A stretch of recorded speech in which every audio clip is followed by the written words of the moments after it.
crazy. I'm going to tell you what they're doing in New York now. Not only does it hurt democracy, but I know it's to help incumbents in the establishment, but it also hurts the Democratic Party. So I'll get to that in a second. But related to that same story, I want to tell you about something that Just Democrats are doing now.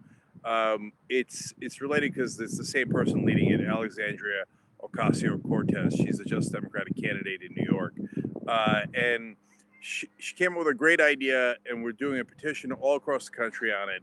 It's justdemocrats.com/Puerto Rico, because her idea is, wait a minute, we can't be going around talking about trillions of dollars in tax cuts when right now emergency help is not going to Puerto Rico. We can't be talking about doing giant arms sales, which is a story that the Trump administration was pushing on Friday, or golfing like Trump's doing right now. We can't do any of that stuff until we get the aid that Puerto Rico absolutely needs. So what the petition does is it calls on Democrats and everyone else who cares to block anything else that Congress is doing just until they make sure that they get Puerto Rico the exact assistance that they need. That's got to be priority number one. So please sign that petition and let them hear you roar. So justdemocrats.com/Puerto Rico, and I'll put a link down below to that petition in the description box. So now in her race, she's running against Joe Crowley in a congressional district in New York. And so what does New York do to rig the system in favor of the establishment? They say that if you want to vote in that primary in the middle of next year, in the middle of 2018, you have to switch your registration to Democrat now by October 13th. What? So in order to vote 6-7 months later, I have to switch my registration to Democrat today, at least by October 13th. Why don't you just let people switch later and become Democrats? Isn't it a great thing to become a Democrat? No. You see, the voters right now put the incumbents into office. So if you prevent future Democratic voters, it helps the incumbents and hence the establishment. It's really gross. New York's had this for a long time. It's always been to help the establishment, and it's always been gross.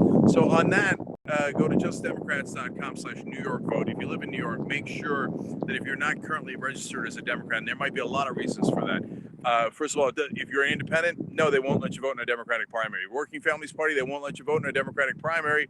Or sometimes because of Superstorm Sandy, people voted absentee, and sometimes that is what's preventing people from voting in a Democratic primary. So make sure you know your rights in New York. Make sure you fight back against this rule in New York. So Alexandria is doing a day of action on it today, actually. So if you can, go help her. But all the information, again, we'll put the link down below, is justdemocrats.com/NY vote. Okay, NY vote. And then one last thing Alexandria is fighting a good fight there. If you want to help her, justdemocrats.com/Ocasio. Again, we'll put the link in the description box. She's up against Joe Crowley, who's the number 4 Democrat in the House in the party leadership. He is one of the top people that funnels Wall Street money into the Democratic Party. In Washington, they think that's wonderful. What are you, crazy, going after Joe Crowley? He brings us all the Wall Street cash. Exactly. By the way, he's also in a recent article in the New York Post, found out that he was funneling $69,000 of his campaign donor money to a property outside of his district owned by his brother. So that's justdemocrats.com/Ocasio. Mainly today, New York vote, but overall, we got to help Puerto Rico. So make sure you sign that petition and make sure your voice is heard.